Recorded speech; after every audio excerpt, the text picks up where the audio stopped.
All right, it says that we are live. This is episode 68 of the Gretsch Afternoon Drum Break. I am your host, Mr. Neil LaFortune, coming to you all the way from balmy Aurelia, Ontario, Canada, where it's minus 2,000 Celsius out there, or it feels like it. That's just with the wind chill.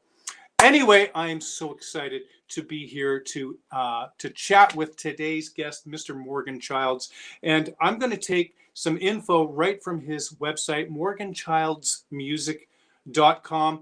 Morgan has performed across North America as a leader and a sideman at major festivals, universities, clubs, and concert venues. Some of the notable artists he has performed, recorded, and toured with include, okay, got to take a breath here. This is pretty huge.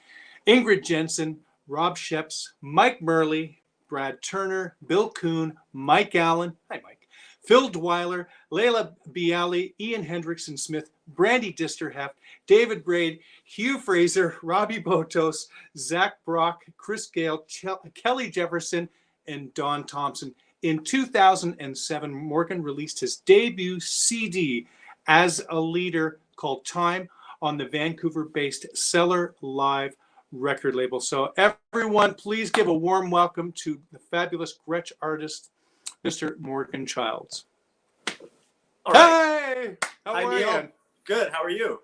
I'm great. Thanks for being here. I appreciate it. It's as we were talking just before off camera here, I knew about you and had heard about you, but I wasn't aware that you were a Gretsch artist. And I'm sorry I didn't have you on earlier in the midst of the Daniel Barnes and Anthony McKelly and those other fabulous drummers. I would have had you on much sooner, but thanks for being a guest today. Appreciate it. I'm happy to do it, and I'm happy to follow the great Ash Sohn. I enjoyed your conversation with him last week. I didn't have time to listen to the whole thing, but I caught about the first 40 minutes. So it was fantastic hearing him talk about his life. It gets better. Yeah. It was a terrific episode, 2 hours long, and that's what I love about the show is that we talk with high profile artists and we talk with artists that are more niche oriented, like yourself playing in the jazz field, are well known among a lot of musos and jazz musicians, and you get the highest praise, but you don't necessarily have the most amount of eyes on you. But that is okay. It doesn't mean that you are any less of a musician or as talented or as anything. But in fact, man, like I know that you are a pretty heavy drummer from seeing some footage, and the encouragement of my friend Charlie Cooley, another fabulous Gretsch artist, said, "Neil, you got to get Morgan Childs on here. He's a heavy cat, man. You got to." Sorry, it's a terrible Charlie impression today. Shout out to Charlie. A big thank you to Charlie for facilitating this. Yes, Charlie. Oh, and I wanted to mention it is Andrew Shreve's 40th birthday today. I'm kidding. It's Andrew Shreve's birthday, worldwide Gretsch artist relations and product manager. So happy birthday to you, Andrew. So let me ask you, Morgan, where are you originally from? So I'm originally from Vancouver. So I was born in Vancouver, and when I was quite young, about 5 years old, my family moved to the Rocky Mountains, where I really grew up. First, a small town called Elkford, which is close to Fernie, BC. It's in the middle of nowhere. And then we moved, when I was about 9 years old, we moved to Invermere, BC, which is in the Columbia Valley, about an hour and a half west of Banff, Alberta. So it's right on the edge of Kootenay National Park, and in the middle between the Purcell and the Rocky Mountains. So it was a pretty neat place to grow up, but it was pretty small and remote as well. So, but that's where I grew up till I was 17, and then I moved back to Vancouver. Before I moved to Toronto, I spent about 9 years in Vancouver as an adult. Wow. Yeah. Gorgeous place to live. I've been out west, and it's absolutely beautiful out there. How old were you when you started playing drums? Was it drums first? Was it music first? What was that? How did that all work? So it was kind of both. Like I grew up singing and playing music with my family from as early as I can remember. And I did have drums when I was about 3 years old. My parents got me like a little drum kit to play on. And there is recordings. My dad has tapes of me, banging on the drums and singing along with him playing guitar when I'm about 3 or 4 years old. And then I had piano lessons starting from about age 6, which started with like very simple introductory sort of beginner piano, and then slightly more serious classical piano lessons, Royal Conservatory music. I had an RCM teacher in Invermere that I did some exams with, and so on. And then I was more and more interested in the drums as I got older. I had outgrown the little toy kit from Sears that I had when I was 4 years old, but I didn't yet have anything to play on. But I knew I was really interested in playing the drums. So my dad was the elementary school music teacher in Vermeer in our little town, and his program was based around ukulele. So he had like a 60 student strong ukulele choir in our little town, and as part of that ukulele group, he had a rhythm section. He had an upright bass and a drum kit that people would kind of rotate onto. So I got opportunities to play, a little bit of drums with brushes with my dad's uke group. And then when I went to high school, which in my town started in grade 8, not grade 9 usually here. Yeah. Yep. So our high school was an 8 to 12 high school. So when I started in high school band, I knew I wanted to play the drums and stop taking piano lessons and take drum lessons from somebody. So that's kind of when I really got into playing the drums. But music is something that I grew up with in my family. So yeah, singing, playing guitar, ukulele, piano, and drums.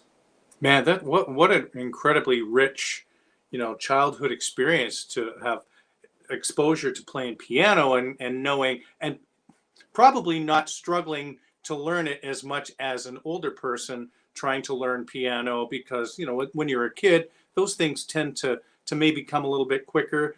What kind of things were you playing? What kind of music were you playing and singing with your dad? This wasn't jazz tunes, was it? It was more popular tunes? More like folk music, actually. Like I would say, like my parents were of the generation of people that were really from the 1960s acoustic folk revival type music. Pete Seeger, Woody Guthrie, Odessa, early Bob Dylan, stuff like that. And then, of course, all the 60s and 70s pop music that you could imagine, but mostly like folk singer-songwriters, Neil Young, Joni Mitchell, of course, the Beatles, the band, all kinds of stuff like that. But a lot of folk tunes. Like my mom was sort of more of a country folky. My dad was a little bit more of a rock folky, I guess you could say. But I grew up with all that kind of music in the house.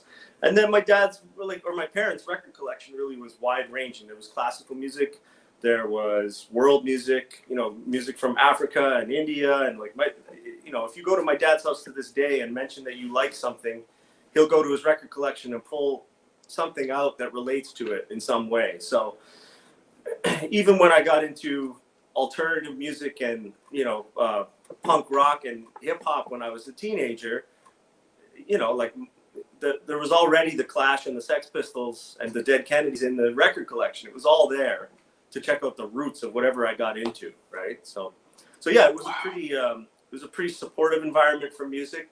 None of it was geared towards becoming a professional musician at all. It was just simply like playing music for the enjoyment of music, right? It was part of I always say, it was part of the social fabric of my family to play music and sing together. And not just our family, other families that we were friends with too, right? Other people that I grew up with whose parents were interested in music and played a little bit, we would all get together and play. Wow, what an incredible environment. I certainly did not have that as a kid, and I wish I did. Even though music was appreciated and well loved, nobody really played an instrument. My mom could name songs and lyrics, and she knew so much but didn't play anything. And my dad didn't play anything, but my siblings, they did. There was a couple of drummers and a guitar player, singer. But man, I wish I had that growing up. And my kids definitely have had that growing up. My son started playing drums when he was 20 months old, and now is a really good guitar player as well and singer. And it's crazy. And there's something to be said to starting somebody super young, and just that being part of it. I think so. I think it definitely doesn't hurt anything to be exposed to music at a young age. And I think especially to sing and dance and just like the really rudimentary parts of music that are kind of the part of music. When people say music is a universal language, they really mean like rhythm and singing and dancing is a universal language, I think, more than like classical harmony or theory or whatever. Like it's the experience of playing music together is the universal language. And getting that at a young age was really helpful and influential. And I know lots of other great musicians that didn't have that necessarily from their direct family, but usually you'll find that they were involved in a choir or something when they were little kids, or a dance company, or did something at a young age that flipped the switch, you know. And it really can be anything. Like when you're really young, you're not judging like, oh, is this great music, or is this cool music to listen to, right? You're just letting it flow into you, and whatever appeals to you. You know, when I was 8 years old, I think my favorite song in the world was Rocky Raccoon on the White Album. You know, like one of the silliest Beatles songs ever, but it was my favorite. That's unbelievable. Best children's music ever, in my opinion. That's actually a really great point about you're not judging it, you're not putting it in any category. It's like it's not art. It's just music, and whether it's a silly song like that, or it's kind of blue. It's you're still going to dig it, and it's still valid to you. So that's a terrific point. Nobody's ever made that before. So that's terrific. Do you do any teaching now? I don't have like a regular teaching gig anymore. I'm available for teaching. I do teach privately if people ask me for lessons. Of course, that's been a little bit difficult in the past couple of years. I'm not very inclined to teach in this format. I find it almost impossible, actually. Early in the pandemic, my friend Jim Doxis from Montreal, another great jazz drummer, said, "Hey man, why don't we hang out on Zoom? And I want to ask you a couple things." I said, "I'd love to ask you a couple things. Let's do it." And we tried to hang out with our snare drums over Zoom. It was completely impossible. We were like, "I can't hear you. Sorry, man." But so we just ended up chatting like this, it's always great to connect with Jim. But I find like trying to teach I just don't have the technology for it. I'm really what does the instrument sound like in the room kind of guy. Like that's how I teach. So so it's important for me to be able to play with somebody and hear them in person to be able to teach. But yeah, no, I don't have like a regular teaching gig. I did teach for a couple of years at the Humber Community Music School. Yeah, I read that. Mm-hmm. And I really enjoyed that. I had a great relationship with them, some really wonderful students. But I left that position mostly because I wanted to go and take some more lessons myself. And it coincided with a period of my life where I was really getting serious about trying to take some more lessons from Kenny Washington specifically. So I had to carve out a little bit more time away than I was able to get. I mean, they were very flexible there. If I had like a 3-week tour or something, I could sub out and go do the tour, and it was great. But the amount of time that I needed to be away, I wanted some more focused time. So yeah, no, I haven't had a teaching job in a while. But I do like to teach. I love getting to talk to like, especially non-drummers, to be honest with you. I love to go into like high-level music programs. I've gotten the opportunity to do that at a few different sort of university and college type programs, and just talk to people about music more than the drums, or talk about how the drums fit into the music, because to me it's, I'm a musician who plays the drums, not a drummer who plays music, in my opinion. That's how I think about myself anyway.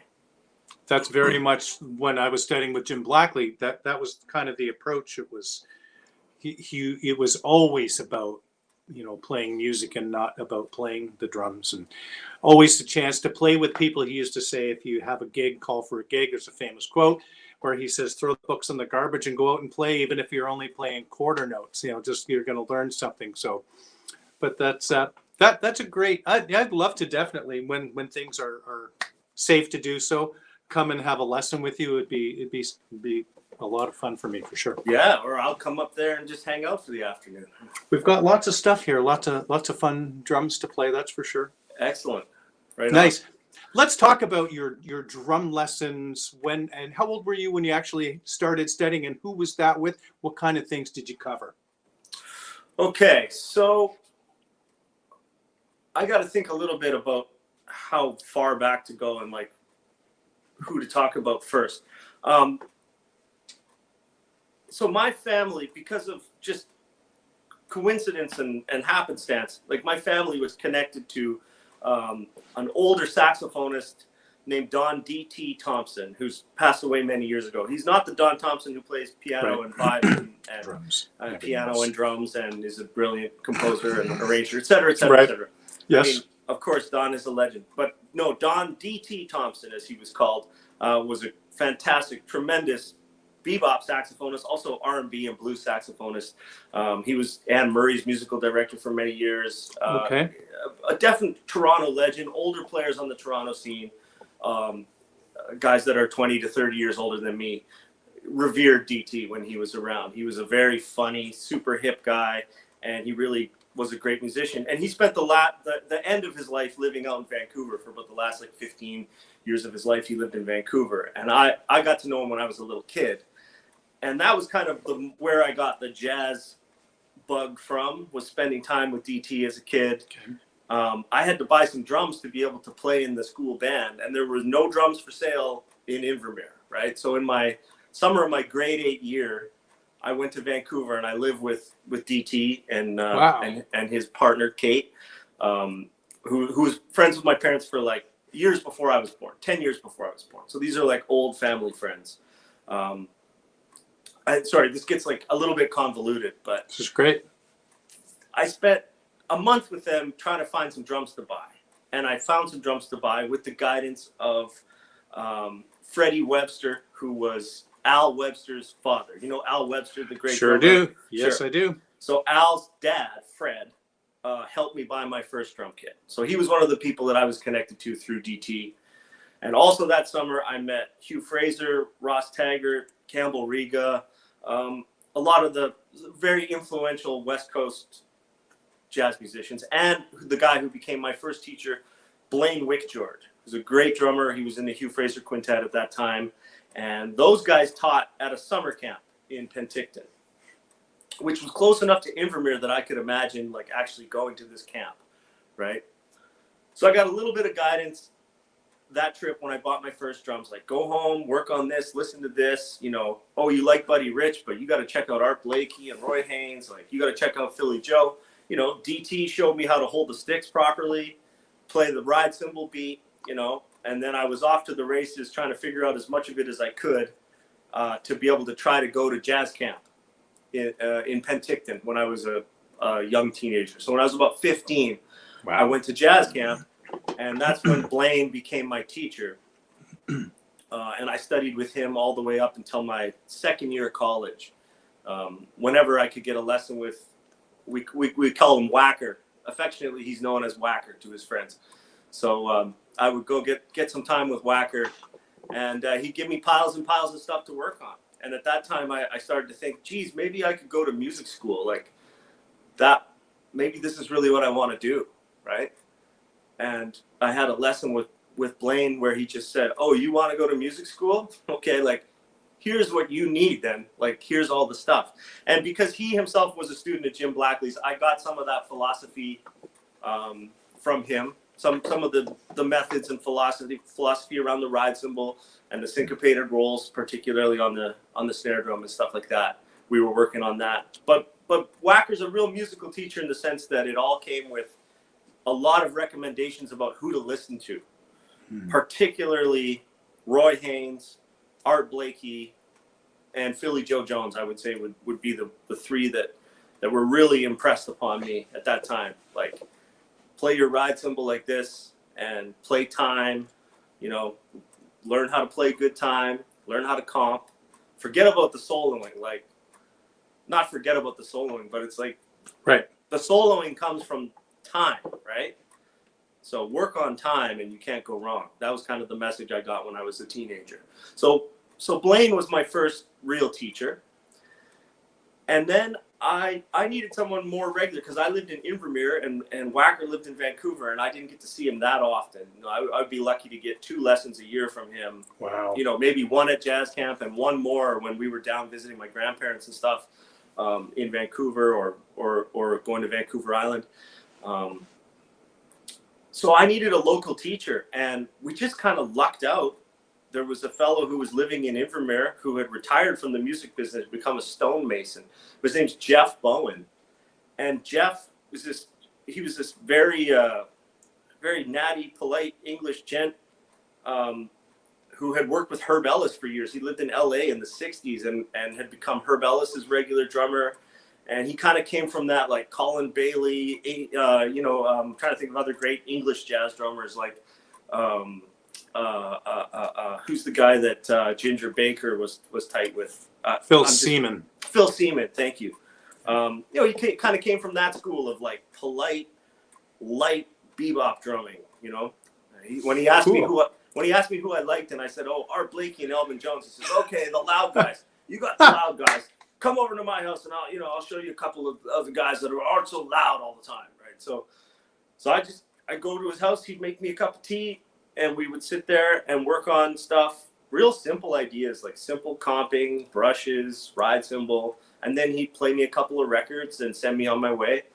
And he kind of kept the fires burning. Like I was getting all the technical information about how to hold the sticks and how to play the cymbal and how to get a good sound from Blaine. But Jeff was really influential in sort of just keeping me going week after week, like turning me on to some new stuff to listen to, and it's just supporting me as a musician, as a young guy who's interested in the drums.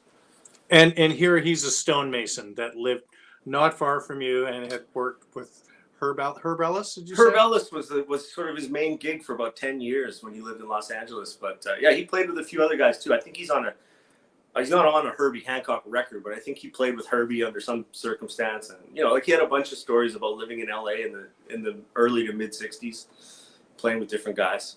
Incredible. The more I delve into the different jazz drummers that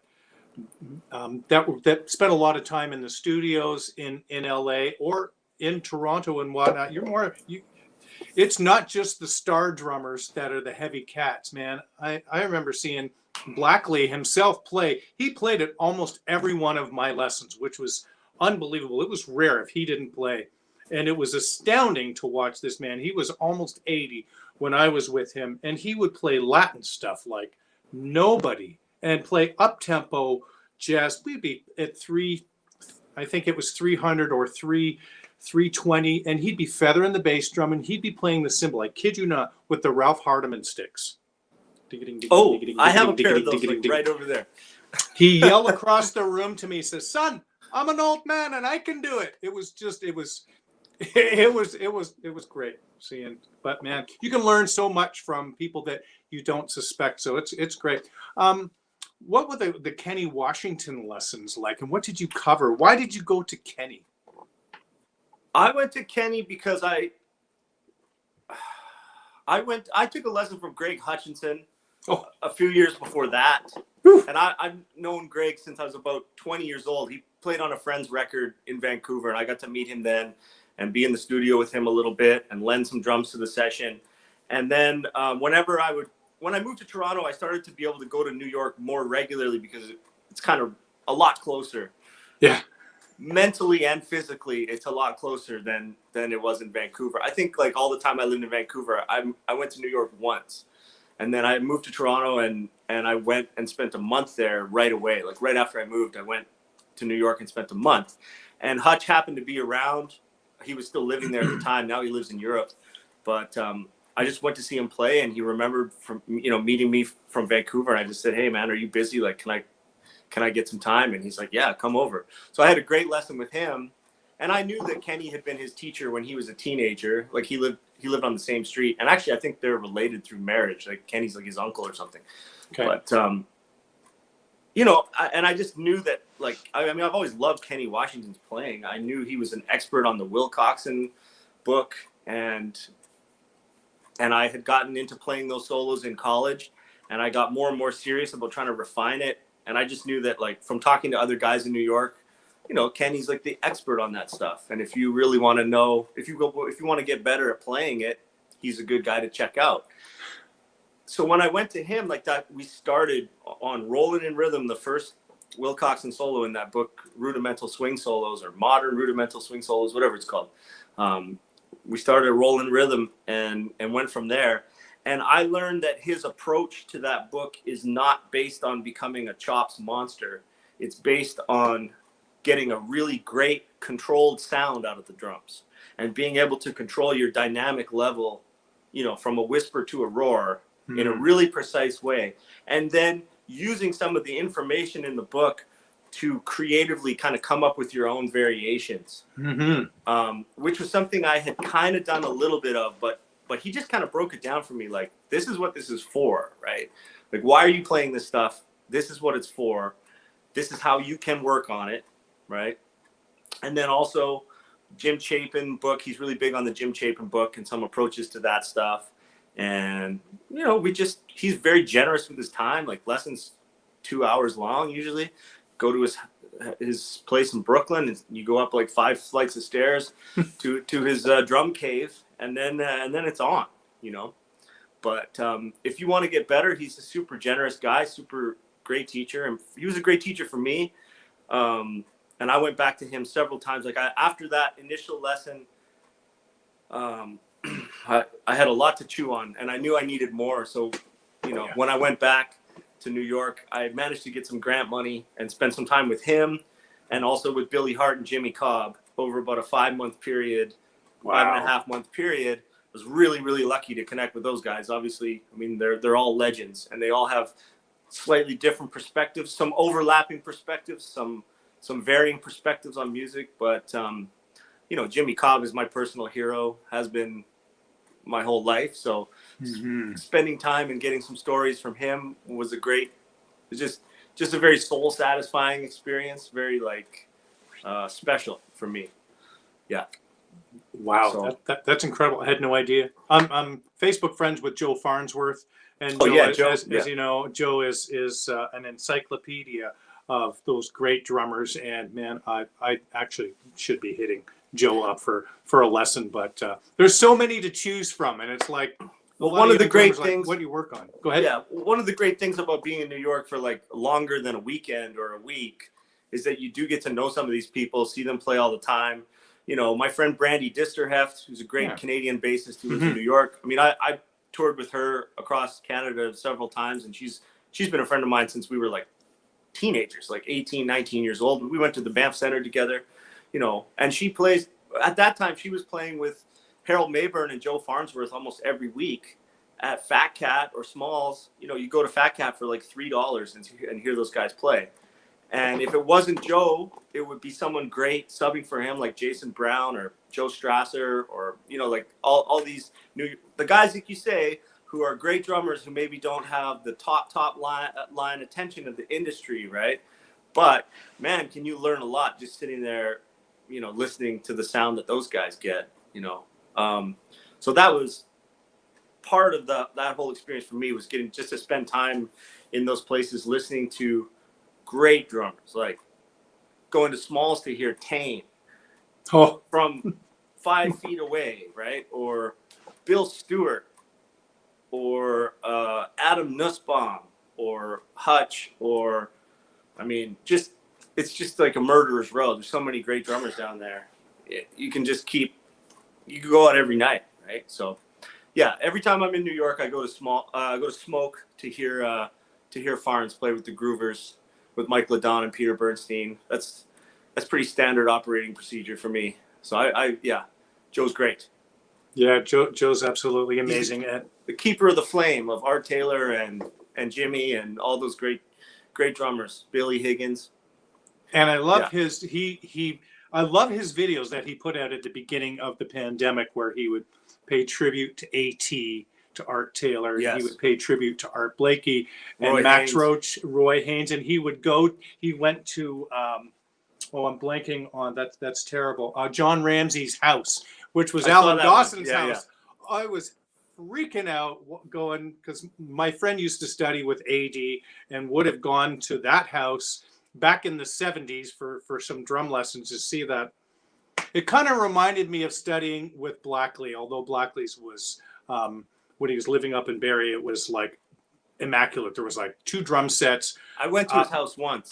Did you? I never took a lesson from Jim, but my friend Mark Pizer was studying with him for years, and Sly Uhas, another great drummer who now lives in Europe. So Sly's Yeah. a really good friend of mine, and Mark just said, "Hey man, I got a lesson with Jim, but I just kind of love to introduce you guys. Do you want to just come along?"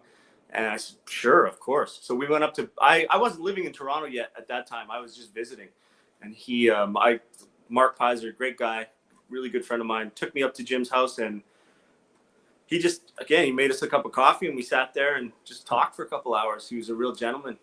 Love Jim. Really life-changing for me. Life-changing in so many ways. And it was only a couple of years that I studied with him, and I wish it was more. But yeah, really, he didn't take on everybody, you know? Like, Right. he didn't. I had some friends that went to him, and they're like, yeah, I think you're okay following the path you're following for whatever reason. And he wouldn't say, you know, why exactly. He just thought maybe they were in a different headspace or whatnot. Mm. Let's go back to your college years. What was the experience like? What did you learn? Did you study composition? Did you study more harmony and all this stuff? I want to know. Okay, so I went to Capilano College, which is now called Capilano University. It's in North Vancouver. It's a small school with a really great small program. The reason I went to Cap was because I could imagine moving to Vancouver, especially because people like DT and Campbell and Ross, who taught at Cap, were there, and Blaine was there, you know. So I had connections to Vancouver that I didn't have to other places where I might have been able to go study music. I mean, growing up in the Rocky Mountains, the idea of going to like Boston or New York or even Toronto or Montreal to study music, it just felt like way too far away. And I didn't know anything. Like, I'd heard of Berkeley, but I'd never heard of like the Manhattan School of Music or NEC or even McGill. Like, I didn't know where people went to study music in Canada. Right. So I had these great musicians that I admired and had a personal relationship with saying, well, you know, come to Vancouver and go here. It's like, it's a perfectly fine school and you'll get to hang out with us. And that sounded appealing to me. So, I got into Cap. I moved to Vancouver when I was 17, and the college experience was it was crazy. Like, it was, I was there to really find other people to play with more than I was to go to school, if that makes sense. Sure. Yeah, absolutely. So I was really lucky to have the years that I went to Cap. There was a peer group a little bit older than me and a little bit younger than me. And then my direct sort of year of people, there was a lot of really serious people like that. We wanted to learn how to play specifically jazz on as high a level as we could aspire to. So, you know, the community that I had with those people, we don't get to play as much anymore, but I'm still really connected to a lot of those people. Specifically to Amanda Tosoff, you know, Evan Arnson, Sean Cronin, that was Amanda's quartet. And then that became the basis for my quintet, which is on time, with this great trumpet player named Chris Davis, who didn't go to Cap, but he was an American guy who was our age, who married a Canadian girl and moved to Vancouver. And he was just a great trumpet player. And his brother's a great drummer, John Davis, who lives in New York. So anyway, so we had this community of younger people that were super into playing all the time, sessioning all night, every night, living communally, usually in houses where we could play all the time, right? And that was just the thing. I wanted to play all the time. And that's really when I started to think, okay, like, this is really fun. Yeah, I just loved it. But in terms of the school part of it, like, I wasn't a great student at 8:30 in the morning on a Thursday after being out on a Wednesday night at the Mojo Room to hear Brad Turner's quartet and coming home at 2:30 in the morning. You know, I wanted to hang. I wanted to hear these guys play all the time, right? So I was out a lot, and then I was late for class a lot. That's the lifestyle, though, man. When you're hungry, you know, I found lots of people that could help me get better, you know. And I had private lessons. I had piano lessons with this great piano player and teacher, Chris Segerson, who just gave me, like, he kind of turned my janky fundamental sort of eight-year-old piano lessons into like a few kind of functional Bill Evans type voicings and the ability to sort of get around the piano and understand harmony and theory a little bit more, you know. And I studied with Blaine, who I'd known since I was 15, for a couple of years. And then I studied with Dave Robbins, who's a great drummer. And another influential teacher in my life. I studied with Dave for 2 years, and I took a year of lessons from Dylan Vanderscape as well, who has another great perspective on it. And he was the drummer in the Brad Turner Quartet for so many years, you know, that I idolized that band. All my generation idolized that band. Brad's writing and just the band concept that he has was very influential to me. And I don't know those names because they are West Coast folks. Of course, I recognize Brandy's name because I used to teach with Sly at a place, at a drum shop, and I knew that they were an item at one point. And it freaked me out that he was playing this 12-inch snare drum for his main snare. And I'm like, you bring that snare drum to your jazz gigs? And he's like, yeah, it's awesome, man. This 12x7 pearl snare drum. But I knew Brandy's name. And when I was studying with Jim, I was driving home and I hear Brandy Disterheft's album on, you know, Jazz FM. And I'm like, wait, somebody that I know is you know, was kind of a cool thing. But so what did you learn from these other jazz drummers from there that you already didn't know? What kinds of things were they turning you on to or having you work on?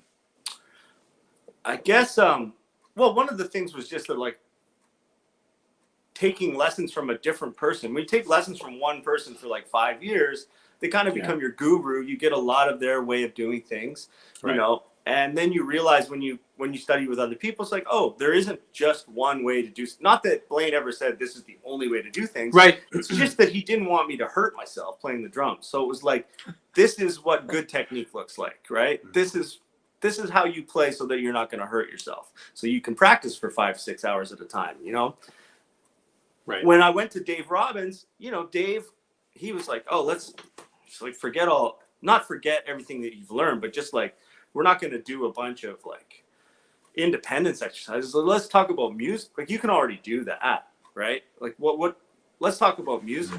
He had a concept for teaching polyrhythms that he had learned, I think, from going to McGill, maybe studying with people like Pete Magadini a little bit, and with Andre White, for sure. But just kind of expanded my mind to like different approaches, got me to appreciate Elvin Jones specifically a little bit more. Not that I didn't appreciate Elvin Jones. I mean, I was so cowed by Elvin.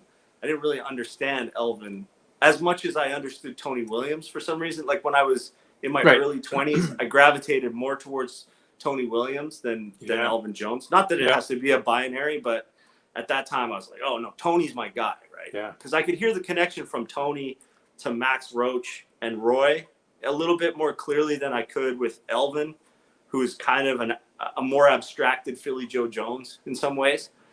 So it was learning a little bit more about the looseness of Elvin's kind of whole thing. Dave really helped me get over the hump of like understanding more about Elvin and why he was special, and getting into that music.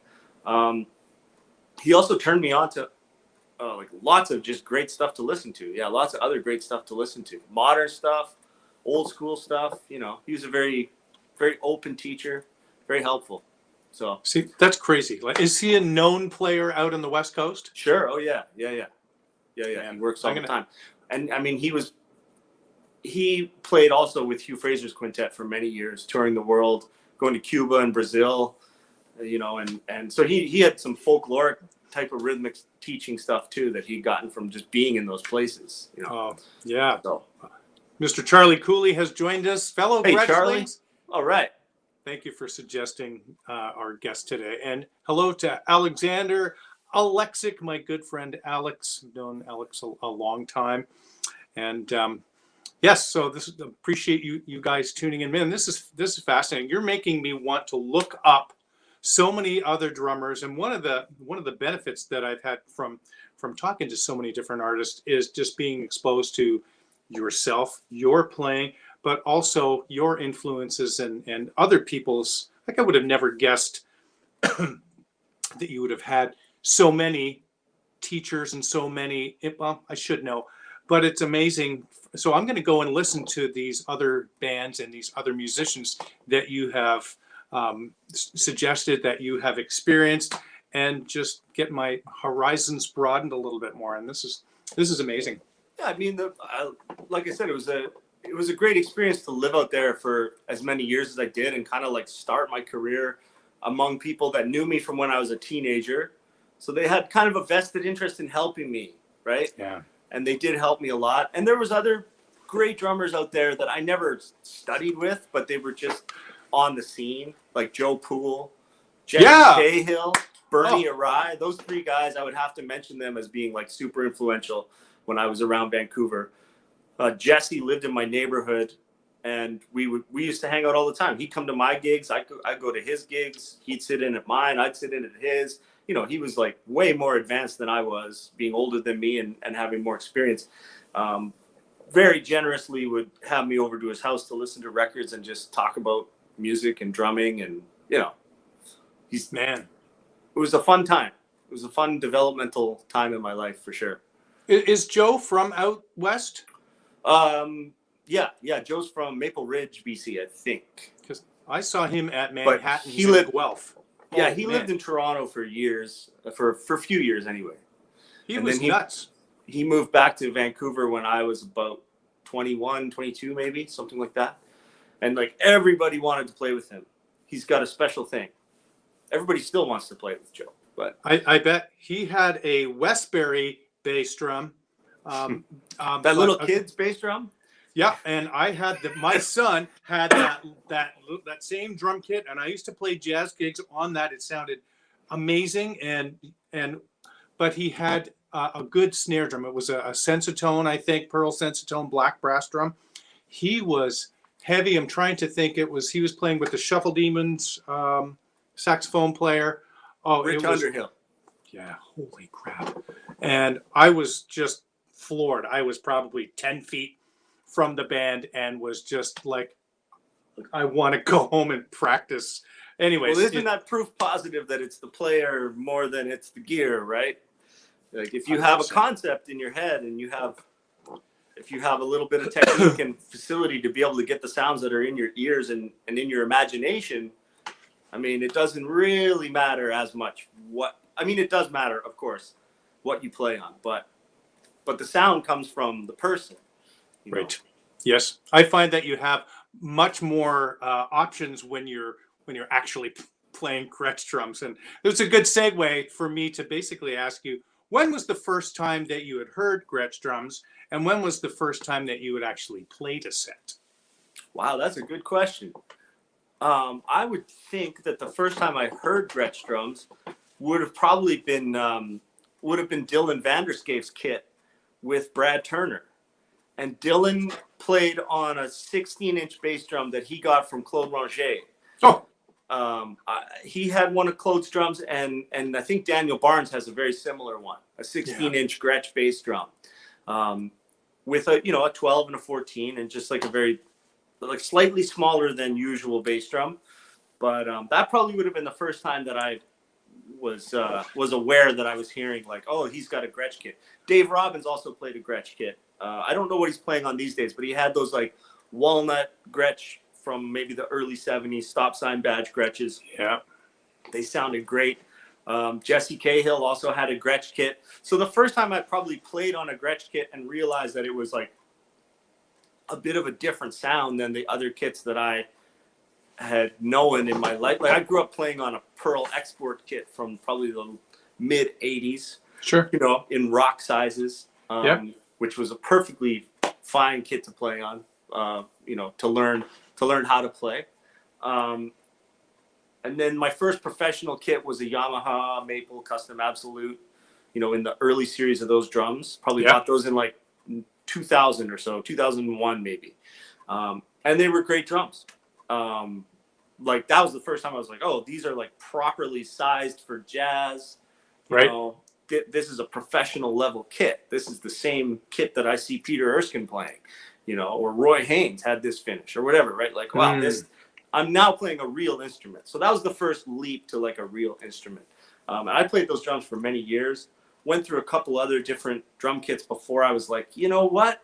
That thing that I've always wanted from these drums that they don't have is that Gretsch thing. And I should just maybe buy some Gretsch drums. So I did. And that's like filled in the last little bit of the gap for me in terms of like the sound I can get out of them. In a kind of a specific way it's maybe a little hard to explain, but they're vibey in a way that other drums aren't. They have a really beautiful mid-range, I think partially because of die-cast hoops on the toms. I'm a big fan of Gretsch die-cast hoops. You know, that does something to the sound of the toms. It gets you a low mid, a really pleasant sort of low mid rumble that I find really attractive. And man, you can tune them up into the stratosphere and they still have that twang. You know, as we say. I remember when I had one of my first USA custom kits, I would tap the 10 and the 12 before I would go to bed. I'm in my 20s at this point, and I would go into the drum room and tap them just to hear that before I went to sleep. It was just something I just had searched for and finally found in Gretsch drums. It was the sound, I've said this many times on the show, it's the sound that I had in my head. And as soon as I hit them at Toronto Percussion Center in 1986, I'm like, that's it. That's the set. I'll take them. I literally you had to have did them, that. yeah. I literally did. I went all over Toronto to find drums, and it ended up being that and a walnut kit. What is the kit that you bought? I got a USA custom bebop kit, 18, 12, 14. And then I also have a 1966 round badge kit in slightly larger sizes, 13, 16, 22. And then I have a 1965 or 66 4160 chrome over brass snare drum. And there's a few other snare drums I use, non-Gretsch snare drums sometimes, but for Gretsch stuff, those are my two main kits, and they cover mostly what I imagine myself playing. Are they the same finish? No, the bebop kit is gold mist, and the round badge kit is champagne sparkle. And then I think the next kit that I'll get is another bebop kit, but in a like a vintage style build out. These ones are kind of a modern build out. They don't have the internal mufflers. I kind of want to get one that's like made like as close to the old like 60s Art Blakey drums as I can probably get. Not because I'm trying to like always cop that vibe. It's just, you know, that's where my interests lie. That's fabulous. So what kind of playing were you doing while you were at college, and how did that parlay into you being a professional drummer? You're already at that level. So when you're playing at school, what were you doing? What kind of live playing were you doing? And then how did that translate into a career? So I was mostly like, let me think of when it was after I went to the Banff Center. So I did 2 of the jazz workshops at the Banff Center when I was 19 and 20 years old.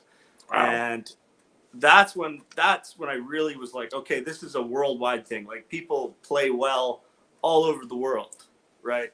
Because there's people here from Germany that sound awesome. There's people here from New York and Boston that sound amazing. There's people here from Montreal that sound amazing, from Toronto that sound amazing. Like, wow. Like, and in my head, I was thinking like, okay, how do I stack up? That's the wrong way to put it, but just for like a shorthand, like, yeah, it was more like, can I see myself playing with this person or these people that I admire so much? And that's kind of always how I was trying to learn, was like, how can I be useful to like someone who plays as well as this person or that person, right? Yeah. What are they telling me to listen to something? Then I should take that seriously and go do it and check it out, right? So one of the people that was on faculty the second year I went to Banff was Brad Turner, who I knew from Vancouver, you know, right. and we were spending a little bit more time playing together and hanging out and talking. And I said, man, Brad, you know, I'm really hungry. Like, I want to really get direct. Tell me what I need to be doing to get better. Like, tell me something. Like, what can I do to sound better, right? And he said, you know, you can already play the drums. So what you need to do is, you have to realize that soon, really soon, or right now, like, people will give you more information with how they're playing with you than telling you, oh, you need to do this or you need to do that, or change the way you're playing your ride cymbal, or do this or do that. He's like, you will get it from just listening more, right? And he said, and the other thing I want to tell you is that you need to get a regular gig, because a regular gig that you're in charge of will teach you more about playing music than anything else really will. So that was really, really good advice that I got. So I went back to Vancouver after that summer, and I managed to get into a situation where I got a steady gig, and I could the gig paid enough that I could hire any of the top level professional people in Vancouver. I could call them up and say, look, if you want to play with me, if you don't want to play with me, that's fine too. But if you want to play with me, I can actually pay you decent money and I can have this steady gig. So on Friday nights, I would hire more like my peer group. This great saxophonist, Alvin Cornista, who's a few years older than me. He now lives in the Philippines, but he's incredible, like sort of Hank Mobley style tenor player. I would usually hire him, and we would do a trio on Friday nights. And then on Saturdays, I made a conscious effort to hire like older musicians, people that I really wanted to play with. So people like Mike Allen, Bill Kuhn, Brad, Chris Jestrin, this great piano player and organist out in Vancouver. Lots of other people. Mike Rudd, who was living there at the time, this great guitar player.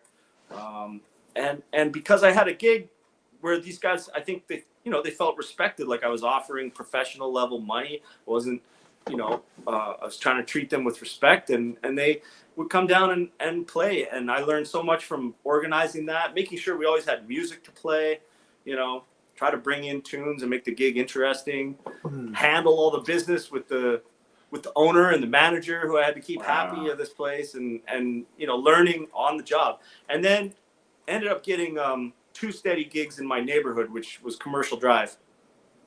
One with Amanda Tosaf's trio with either Sean Cronin or Adam Thomas, or sometimes Andre Lachance on bass, and sometimes Jody Prosnick.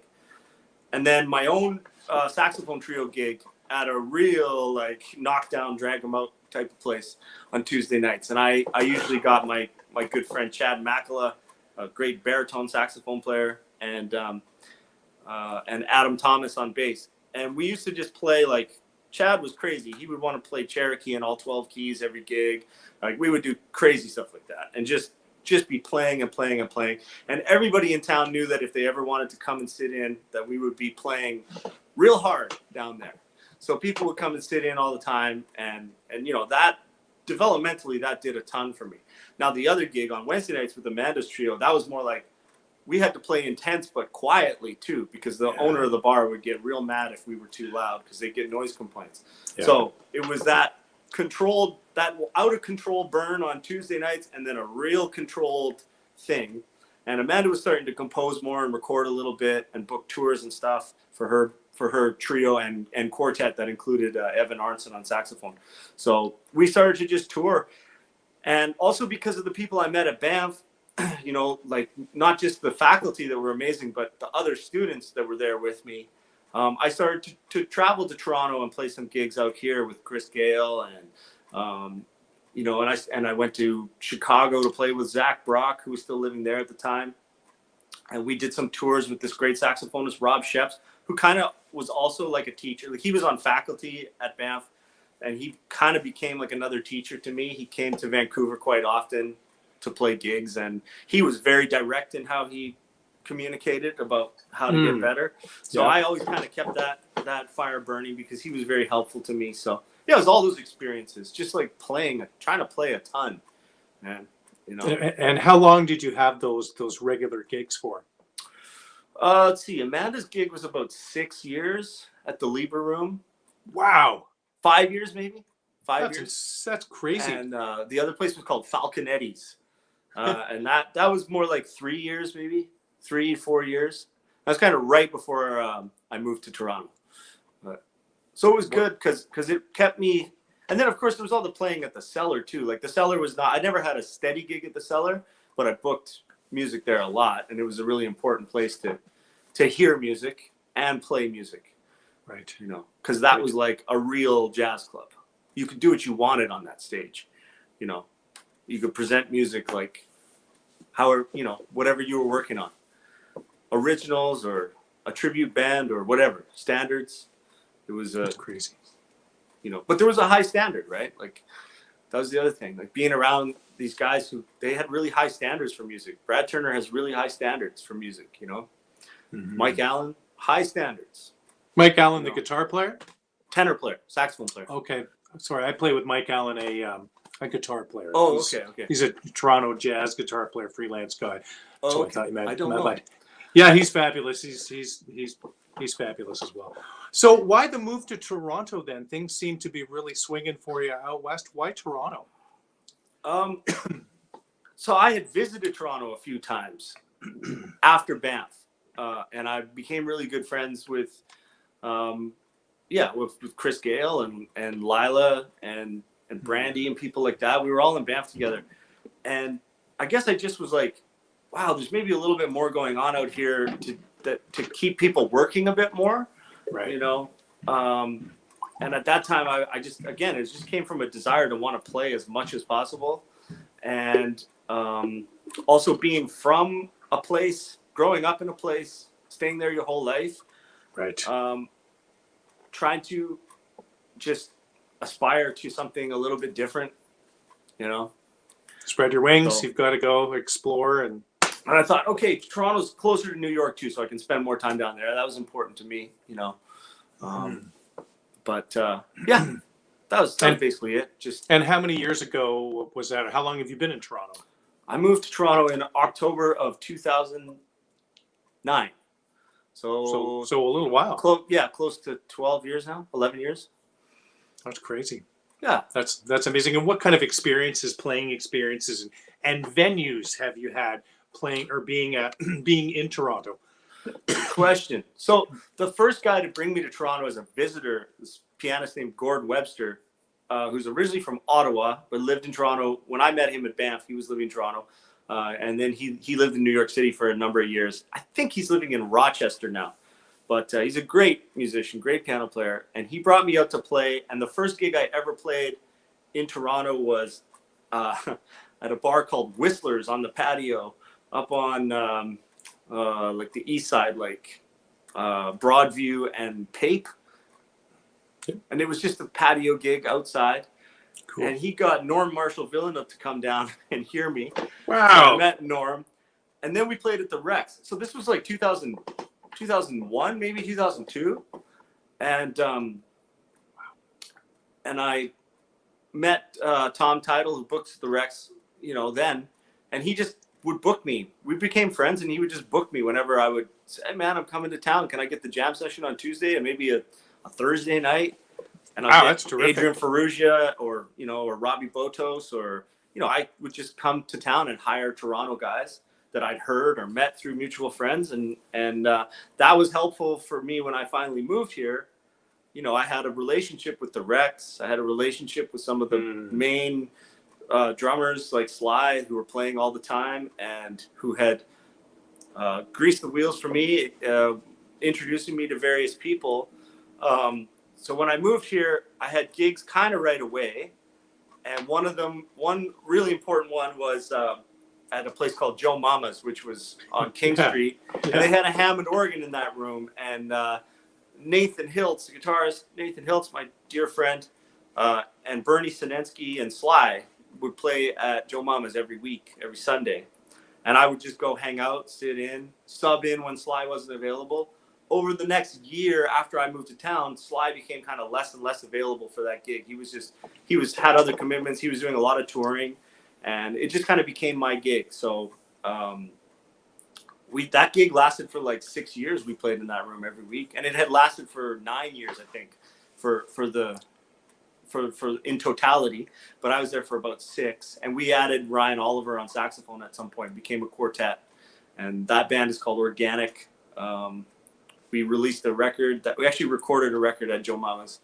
But that was, again, that's like that taught me more about playing with a Hammond organ player, which became a really important thing in my life, because I have a Hammond organ trio now. That's a co-led band called Donnybrook with my friends Ben Bishop and Jeff McLeod. So that's kind of one of my main projects in regular times when we're allowed to get together in the same room and play music.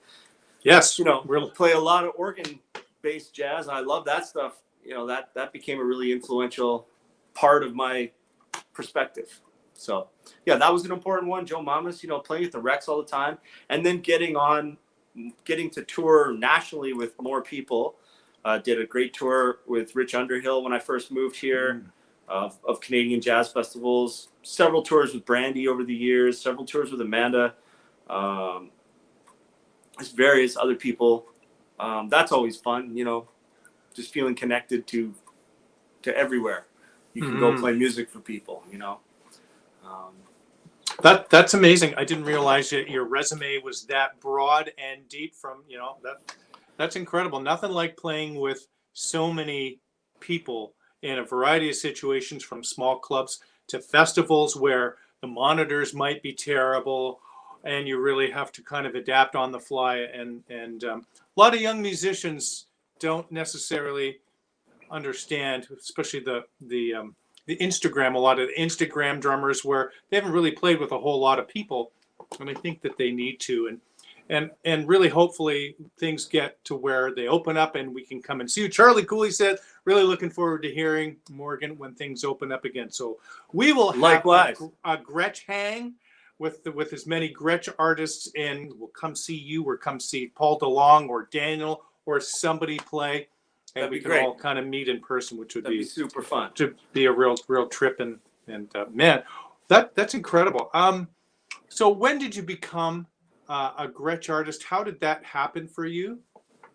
Yeah. Okay. So that was like, I guess maybe 5 or 6 years ago. I think we were talking about this a little bit before we went on air. Yeah. When we were checking out the sound, but I was with another drum company, and I had some brand new made for me drums they were really nice drums, and I got nothing bad to say about them at all, except that they didn't have much of a dynamic range to them.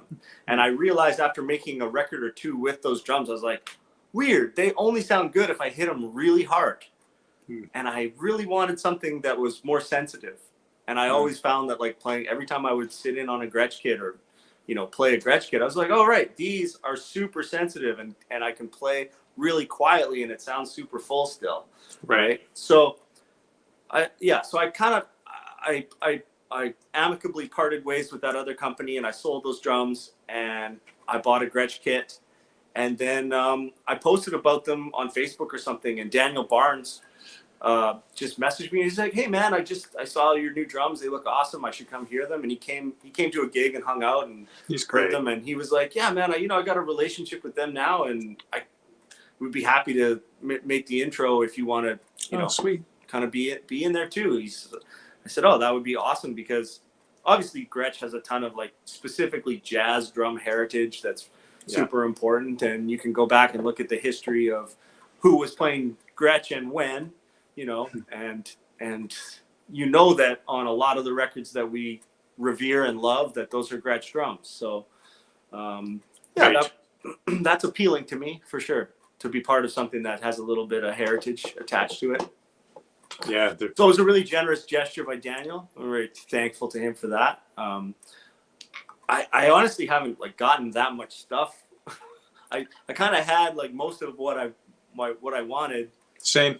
Yeah. You know, before but I am planning to get some specific things in the future that I'm grateful to have the connection, to have people there. They're super attentive, very helpful people, you know, that we're lucky to be connected with. So yeah, that's kind of the story. It was just Daniel Barnes being like, hey, I'm hooked up. Do you want to be too?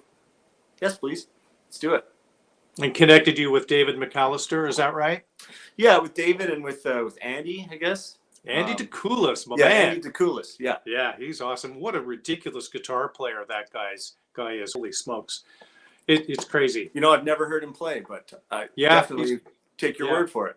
Yeah, you definitely should. He's got a great Instagram channel, and he demonstrates different guitar things all the time.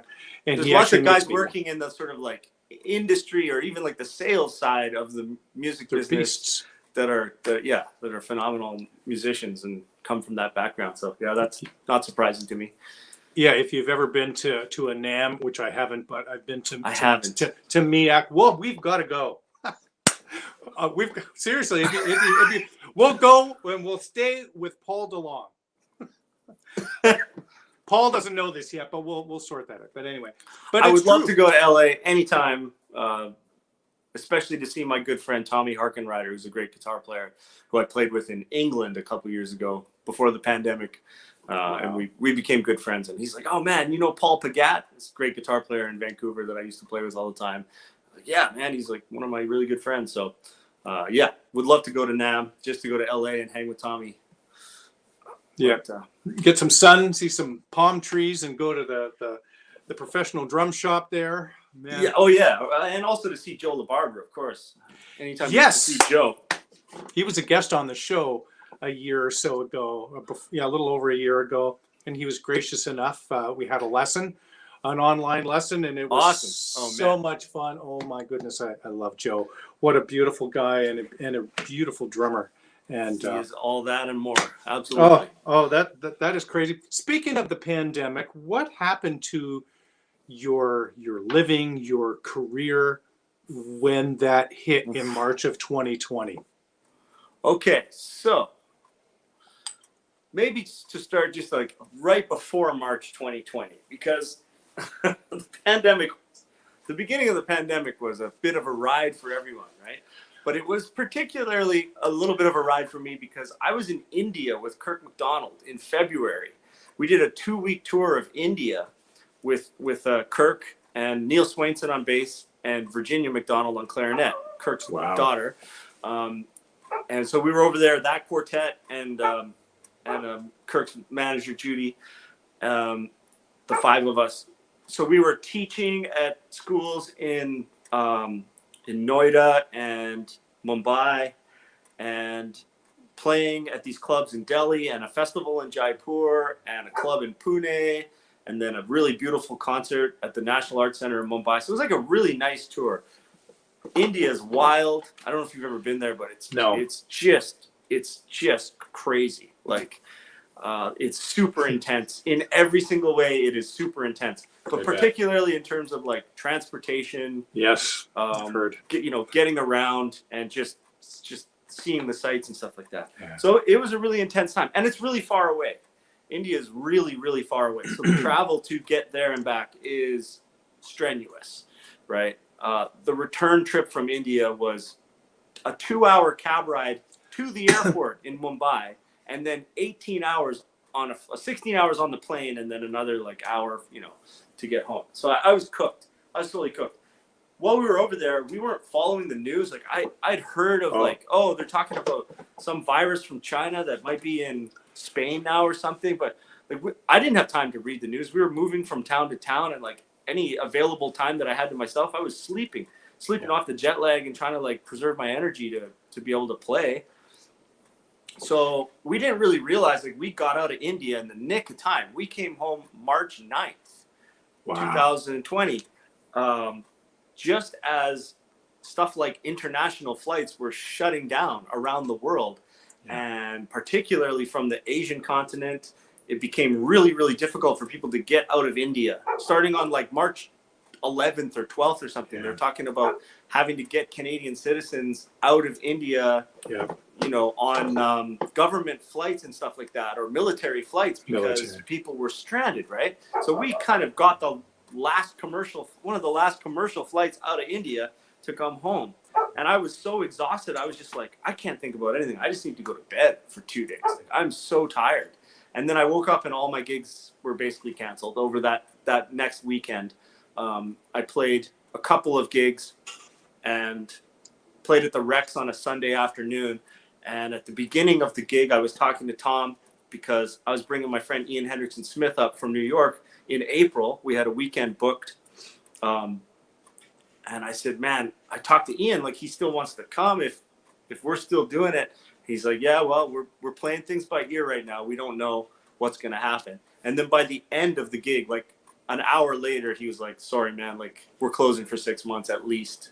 So that gig was cooked. Brutal. All my gigs were cooked. Like just everything disappeared in a puff of smoke. Surely there was some opportunities for like online streaming things, some festivals did really good pivots to being able to at least produce some online stuff, like the Toronto Jazz Festival, Brampton Jazz Festival.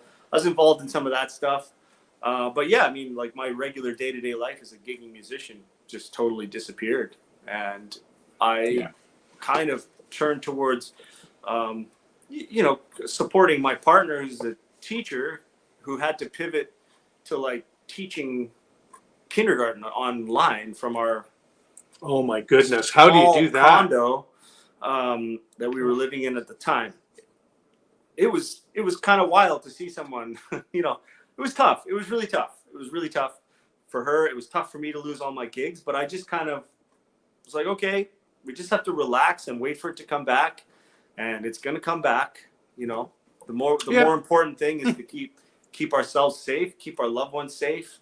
I didn't see my parents for 2 years because I didn't want to be the guy who came from Toronto and went out to rural BC and brought, patient zero for COVID in Creston, BC, where my mom lives. Like, just wasn't on the menu, right? So, and then when we got vaccinated, there was that period before Omicron hit where everything was starting to feel a little bit more normal, and I was working a lot again. I kind of went back to like a regular gigging life. And playing with lots of people and just starting to plan things for myself again.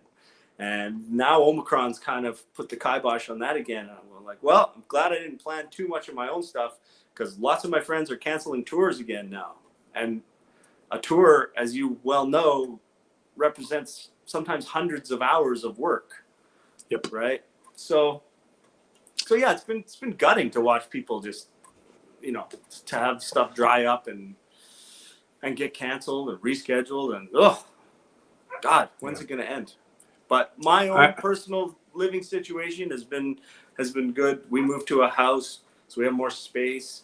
I had a baby, so I have a congratulations 7.5-month-old son who's awesome. So just spending family time with them. With my partner's on mat leave, so it's a good year to not be teaching for sure. Yeah. So yeah, we're just taking it easy, and I got my drums set up. I can mess around with them if I want to, or I can play piano and listen to records. So that's kind of my day-to-day life right now. I'm grateful for the support. I know a lot of our U.S. friends don't have any government support, or if they did, it was for a few weeks. One-time shot, yeah. Or the one-time shot, and now $1,200. Don't spend it all in one place. That's what it was too. Yeah, I remember that. And even though it's not a lot here, it's enough to get me through. And then of course have I probably teach between 15 to 20 students a week. And thank goodness the online thing works for me, which I didn't ever think that it did. You cannot play together at the same time. Of course, it's an eighth note out, I found. And it drives me nuts, but it's like I'm displacing this groove, and they go, yeah, we're playing together. I'm like, it's horrible. So even Ash Sohn was talking about that the technology is not quite there yet. But I've managed to make it work where I'm teaching, rock things, actually any kind of things. And I send videos to students, and it's fun. So thank goodness for that. And the support has made it so that I don't need to go and do something that I hate. And I want to, yeah, totally. And I want to make it clear that like I admire people who have embraced the opportunity to like get more conversant with the technology and try to figure out effective ways of doing it. It's just for me the act of making music in a room with other people and a listening audience is like it's a really special kind of sacred thing where the air moves around in the room and it's unlike anything else that I know of, and it's an honor to be able to do it as much as I do and as often as I do. So it's just that I need to be inspired to play music. And maybe that's like a real realization of this time too. It's like, okay, wow, I'm really realizing like I'm really lucky to play as many gigs as I do with people that I love and music that I'm really, really into. But wow, I need to be inspired to play music. Like it's so special to me. It's not just a craft, like it's not just an activity. It holds a really special place in my life. right? Especially playing jazz music. You know, you can play along to records and stuff, but as much creation as you've done in your life, it's not the same. And it just, I can understand.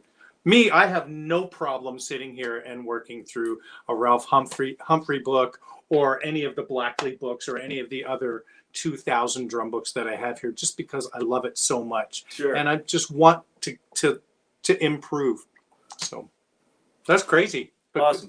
But that's awesome. So what are one or two valuable things that you have learned on your journey? Sorry, this is a scripted question, but from your perspective, what one or two valuable things have you learned from your journey, and what advice would you offer a young up and coming drummer? Because I know you're of the experience level, and people are going to ask you and say, Morgan, like, how do I do what you're doing, and how do I get to where you're at?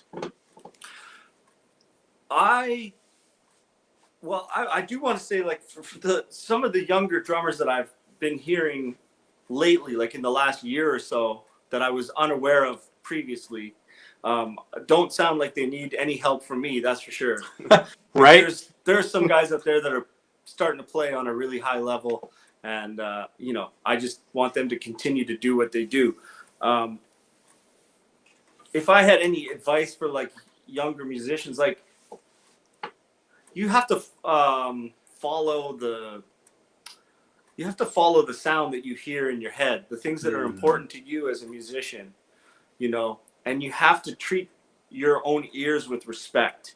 So if you're going to learn something, I've tried to learn everything that I know really thoroughly, right? So that at least above all else, like, I am an expert in the things that I love about music, right? I can't be an expert about everything, right? So you can't be everything to everyone, and it's if you really want to be an artist, you have to trust that you have an idea of what you want to sound like, or what you want to bring into the world, and who you want to do it with, right?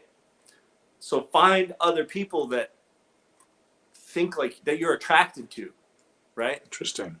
Musically, and then build something with them. That's amazing. Have you heard or read the Benny Greb Effective Practice for Musicians? I haven't. It's a book and an audio book, and just maybe over halfway through the book, he's talking about, so what kind of a drummer do you want to be? Because we're often stuck as to what to practice. What are we supposed to be working on? And one of the chapters says you need to have a list of the musicians that you admire, and why you have to have a specific goal or a vision, as you basically just said, is how you want to play. What kind of music do you want to play? What kind of musician do you want to be? If you don't have that ahead of you, you're just going to wander and meander and not really be focused at something.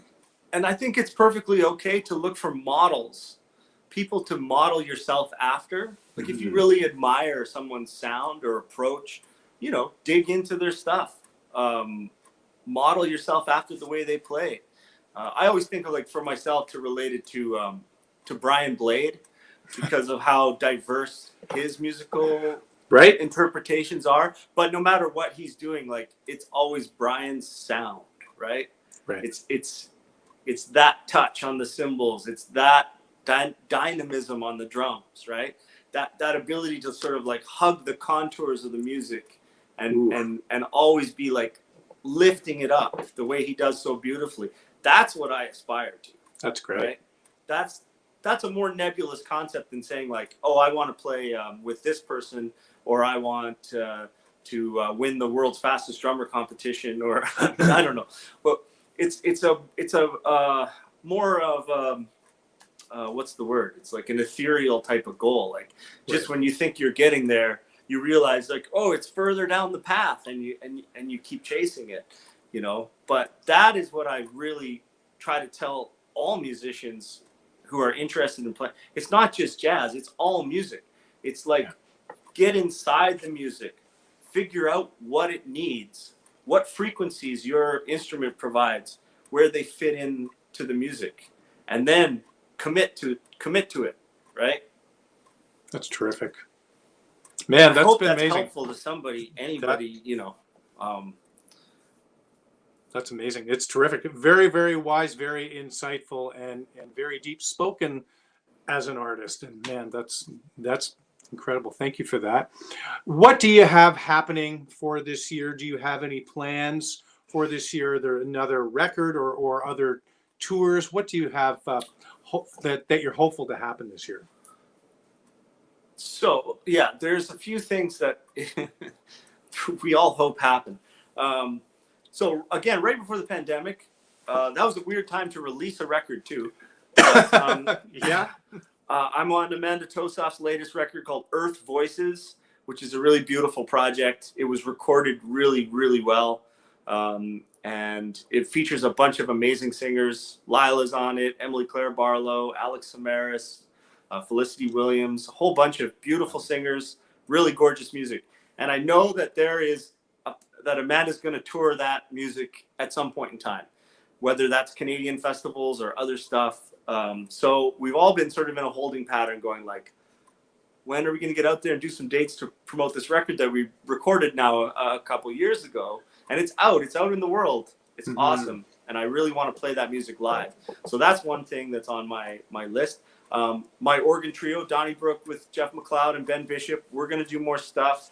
We're definitely going to make another record and reschedule those gigs that we were supposed to play with my friend Ian Hendrickson Smith, who's a tremendously great saxophonist. And he's really hard to get because he's in the Roots on the Jimmy Fallon show. So his scheduling is tough, but he's a dear old friend, and he loves to come play with us. So we hope to reschedule those gigs that were supposed to happen and bring him up. And also, I'm going to Vancouver in a month in February to play the Shadbolt Jazz Walk, which is a little miniature weekend festival that my friend Corey Weeds has organized. And Joe Farnsworth will be there with Eric Alexander, Mike Ladon, a few other players from New York. I think Alexander Claffey's going to be there, and Anthony Wonsey and Brandy. And then I'm leading a gig with a quartet of really awesome Vancouver musicians who I love. The great Miles Black on piano and Steve Caldestad on saxophone.